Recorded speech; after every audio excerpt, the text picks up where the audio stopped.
prices to the moon.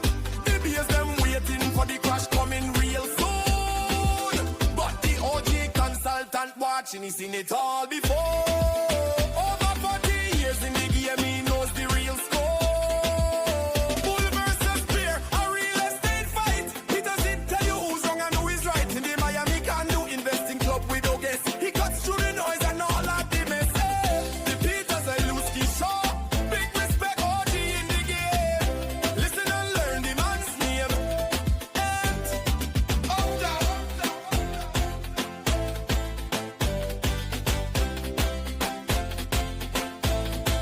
Peter Zalewski Show.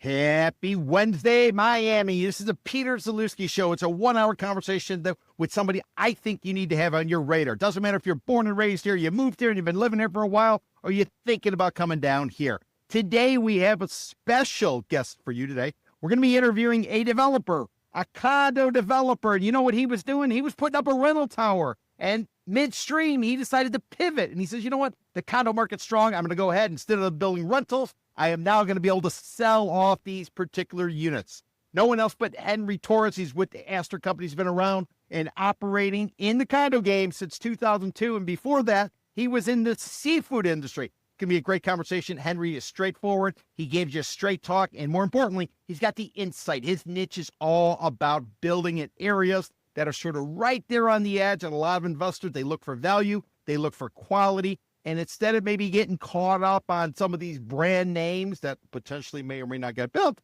they go to a project like Henry's and they're able to sort of hit out of the park. Let me give you some ideas, some of the projects he has built before I go ahead and introduce Henry. He built something called the Nordica. If anybody knows that area, when you go from Brickell Avenue area over to Coral Gables, to be on Coral Way right there in the Rhodes area, he put up the Nordica. He put up a project into Gables, Coral Gables, called Merrick Manor. And Henry, you built one in Brickell as well. In Brickell in 2005, you brought on a project. In names escape me, I think it's Brickell View, or you'll be able to fill it all in. But anyways, I screwed up that introduction to Henry, but I'm not going to screw up the interview.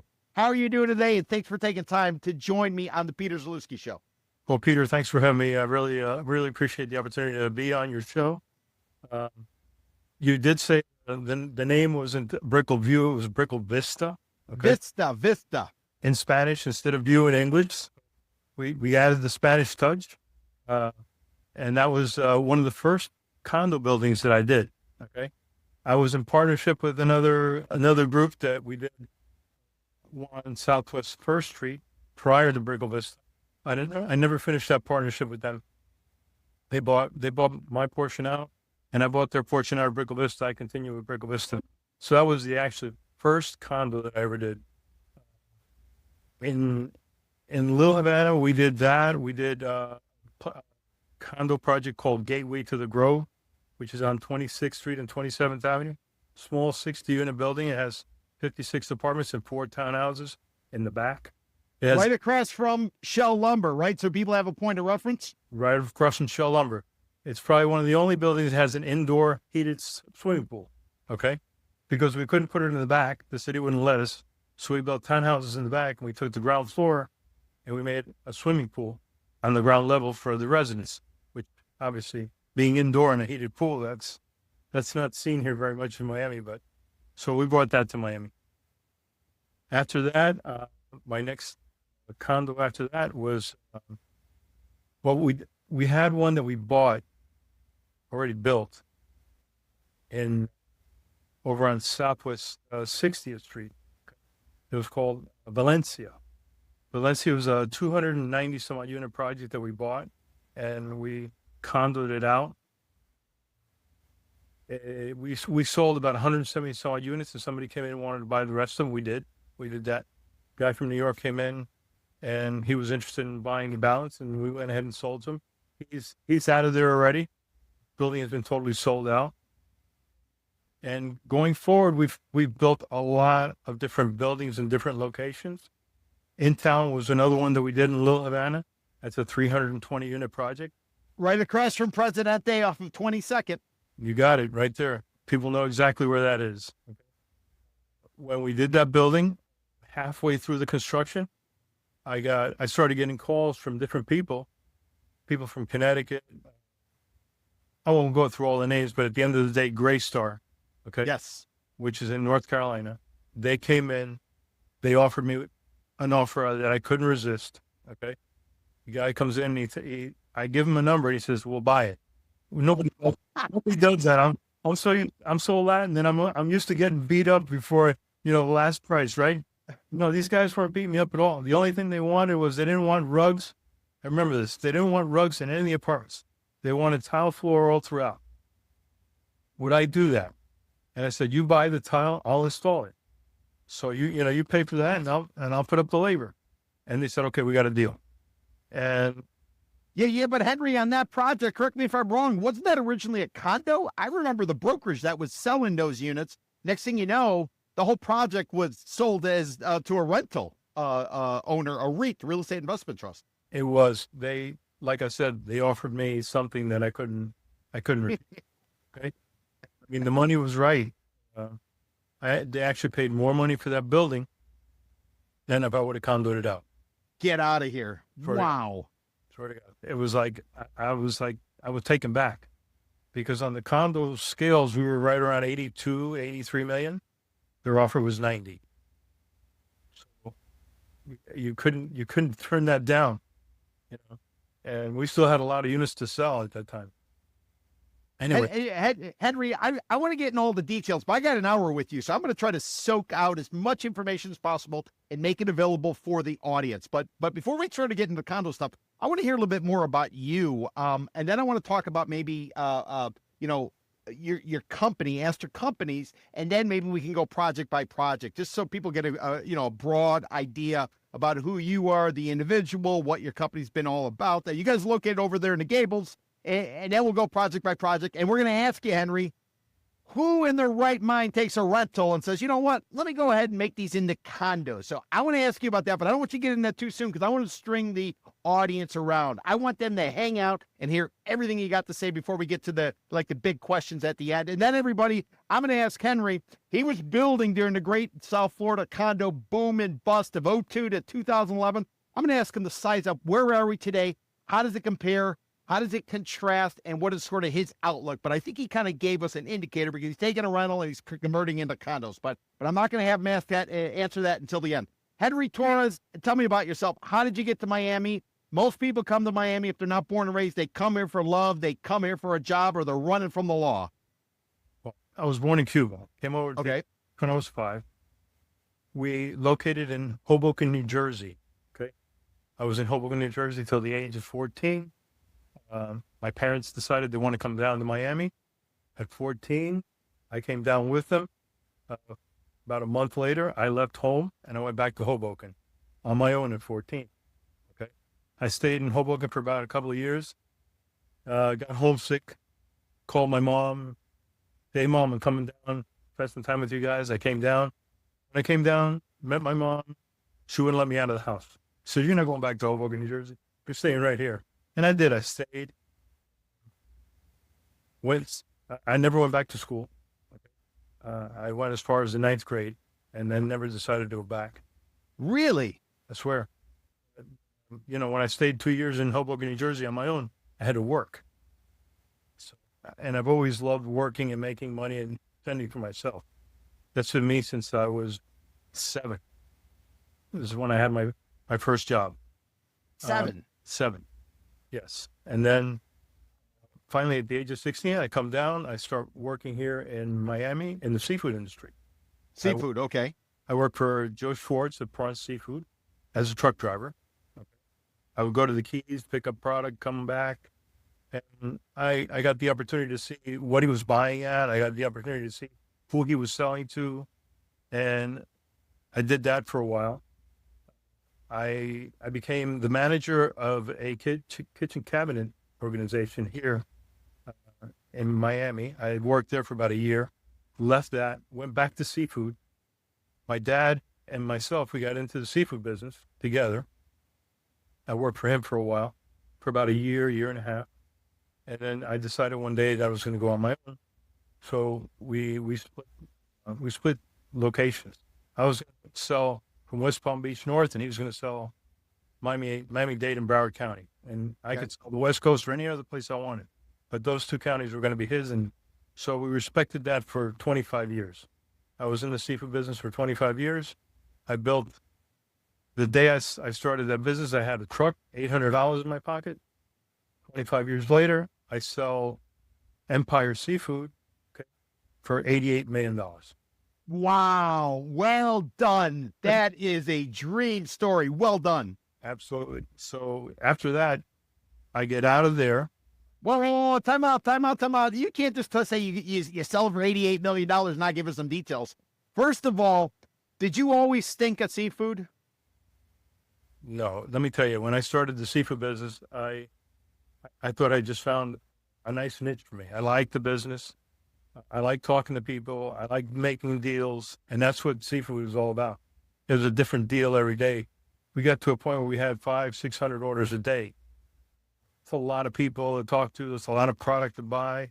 We were buying products from everywhere around the world. We were bringing stuff in from Australia, Ecuador. We're bringing products from all South America, fresh and frozen. We had it all. I mean, we had the location. We had the processing plant. I had every location in the Keys. There was 28 seafood houses in the Keys when I was in the business. Every one of them would sell to me. And I would send a truck down with signed checks. Whatever we picked up, they got their check on the spot. So they didn't have to wait for any money. So I didn't have to push too hard. You know, they knew they were going to get paid if my truck showed up first. And if my truck showed up, whatever they had, they gave me. And I would take whatever they would give me and I'd bring it back. We'd sell everything. Everybody knew that we had plenty of product all the time. Henry, how does it still work the same way? I mean, you basically have these people that go out fishing or shrimping or whatever it is. You know who they are. You'll simply show up when they're supposed to come in, and you guys will you'll look over whatever they've caught, and then you'll go ahead and purchase it. Is that how it works, or? That's how it worked back then. It doesn't exactly work that way now. The seafood industry is kind of diminished a little bit in Florida. There's not fishermen. Most of the fishermen that were fishermen here were people that came from Cuba that were fishermen in Cuba, and they came here, set up shop here. And it was very easy for them to do that because that's what they knew. That's what they wanted to do. When they got enough money together to buy a small boat, they were out fishing because that's what they loved. It was pretty easy to buy from those guys. Quick question. I like to go to Plaza Seafood over in Alapada. It's up, well, I don't know if I should say it. People are going to be able to Google it anyways. I like going in that place because you will see a tow truck driver. You'll see an investment banker. They're cooking it on the spot. The other side, they got the market going with fresh catch, stuff like that.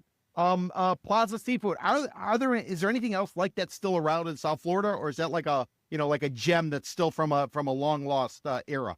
It's a gem from a long era. Some of those places have gone away.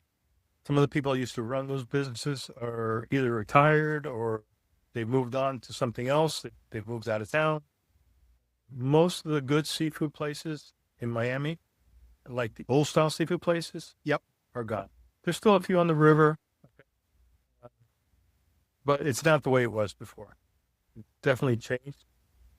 I like going to a place called Florida Fisheries. It's on Southwest 24th Street and 57th Avenue. Mm-hmm. I go in there. I pick the fish I want. They clean it for me. They fry it. I like whole snapper. I go in there and buy a 2-pound snapper, and they cook it up for you. They give you the rice and the black beans and the whole bit. And you go outside. They have these benches outside. You sit there and you have a meal. It's like, it's great. It's fantastic. I love that.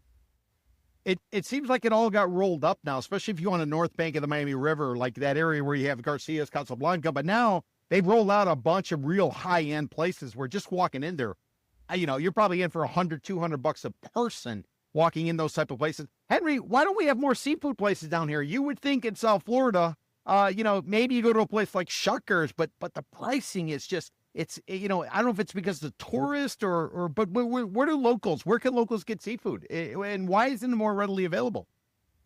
It's not as readily available. Like I said, there's not the same amount of fishermen. There's not the same amount of people that used to be in that business. Yeah. We don't have that in South Florida. Most of the stuff is imported now. It comes from South America, from the Pacific Coast, from all the countries in South America send us product. South and Central America. More Central America than South. And that fish gets here. It either goes up to New York, it goes to Chicago, goes to Boston. It gets shipped all around the country. And there's not that many people that want to be in that business. It's a hard job. People don't want to do hard labor. Most people want a job that's an office job, or they want to be investors, or it's a changing world. It's a changing world. There's nothing wrong with it. Okay. But before, there used to be a lot more people that were hardworking fishermen. That's a hard job. Go out on a boat all day long and fish and come home. And yeah, you make some money, but it's not easy. It's not an easy job. It's a grind. One last question about the fishing industry. Is it safe to say that your ability to land cruise ships in terms of clients when you still had Empire, was that kind of a turning point for your company and helped you to ultimately unload the property for only $88 million after you started with a truck and $800? That was definitely the turning point. I got very lucky. A friend of mine got a job as a purchasing agent at one of the cruise lines, Royal Caribbean. He called me one day. He says, I just got a job. And he says, and there's a couple of things here that I need. I don't even know who to call. I said, well, what are you looking for? He gave me a shopping list. So I sent him back all the prices. So he gives me an order. Great. We love the seafood. I'm in. After about 2 or 3 shipments, they actually liked what I was sending. And I got a call one day to come in and talk to the owner. Back then, they were more, Royal Caribbean was more of a company that was run, the seafood department, or all the food they had was run by a catering company. It was a catering company that was servicing Royal Caribbean. So I went in there and I spoke to all of them. Okay, we had a nice chat. They wanted me to guarantee certain things. They wanted me to sign contracts. And I said, I'll tell you what I can sign contracts for and what I can't. Some things will have to be, when I find them, I'll give them to you and we'll go, cost plus. Market price. Yep. Like you see when you go to a seafood place, market price. Yeah. Today it's $2, tomorrow it's $3, it depends if it's available or not.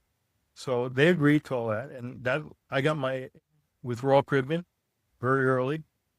And some of that conversation kind of went to other cruise lines. I didn't have to do a whole lot of work to get into the other cruise lines. Once they knew that we were giving Royal Caribbean fantastic service, because they were more about being able to make sure that everything got to the ship and nothing was missing, and they didn't have to go nuts looking for stuff. Then I started getting calls from Princess Cruise Lines, Norwegian Cruise Line, Carnival Cruise Lines, and eventually I had all the cruise lines. I was selling to all of them. I wasn't selling them everything, okay? But it was good numbers. The cruise line business was about a $30 to $35 million business for us on a yearly basis, what we sold them. So for us, it was pretty good to get those numbers up to like that. So you get an offer, you sell off Empire Seafood, you decide naturally, I'm going to go ahead and I'm going to build real estate. I'm going to build rental towers. I'm going to build condos. Kind of reminds me of Manny Medina. Anybody doesn't know Manny Medina? A gentleman who's built in condos. He does one last project, 4 Seasons over there on Brickell Avenue. He then decides he's going to build Network Access Point in the Americas. Now he does the eMerge conference. Now he's the tech guy. Talk about a pivot. Henry, how did you pivot from seafood to real estate? What was it that triggered that change? Well, when I sold and I left, which was about a year after I sold, is when I left. Oh, so they had to keep you around for the integration and all that. They wanted me to stay. They gave me a huge salary. They gave me all the perks, give me a car, give me this, that, expense account, anything I wanted. Just stay and, show us the business. So I did that. I stayed. I showed them the business. A year later, we finally decided, we part our ways. I left. I took about a month's vacation, which to me, that was foreign. Hardly ever took any vacations. I would take weekend vacations. Go to the Bahamas Saturday, Sunday, be back on Monday morning.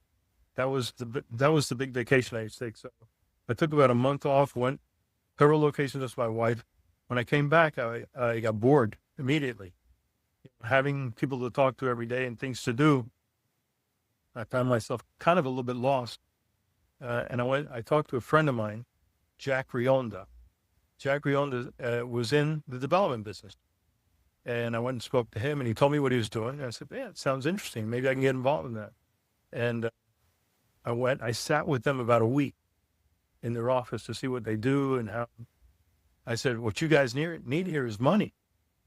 You guys are building buildings that are 15, 20 units. I mean, why aren't we doing something bigger?" He says, "We don't have the funds to do that." So I bought into their company. I stayed with them for the first partner. There was two partners. The first partner, after a year, I bought him out. He was glad to go. And Jack, who was a friend of mine, after a couple of years, he decides he wants to retire. So on a paper napkin, kind of figured out what his part was worth. Yeah. And we agreed. It took about 15 minutes to agree. And so I bought him out. He stayed hanging around for about a month or so, making sure everything was good. And after that, I was on my own. It was me, my son, my family. We were all working in the business. And one of the projects that we had at that particular time was Nordica. Nordica, yeah. Right there on Coral Way, everybody. Right by St. Sophia's Church. It's a good place. I actually had a buddy who was living in there for quite some time. He had positive things to say about it. No, that was a beautiful building. That was probably one of the best buildings that we had built to the moment. It was very well done, very well finished. People loved it. We did everything we could to make it just right because we wanted to have a stable building that people could look at and say, "Here, that's the company's right there." That's what. Yeah. So we were very proud about that. Then when they all left, we started looking at other properties, much bigger properties to build. Okay. Oh, wait, Henry, if I could slow you down, I'd slow you down. I don't want to miss any details here. So the company you bought into, what had they put up? Is there anything you might be able to point out to our audience, which is, real estate savvy? Any projects that still stand today that maybe your original partners, when you bought in, had maybe put up that we can kind of point to? There's a building called Citadel. Okay? Citadel, okay. Citadel. It's on the corner of Southwest 1st Street and 8th Avenue. It's a 60 condo building.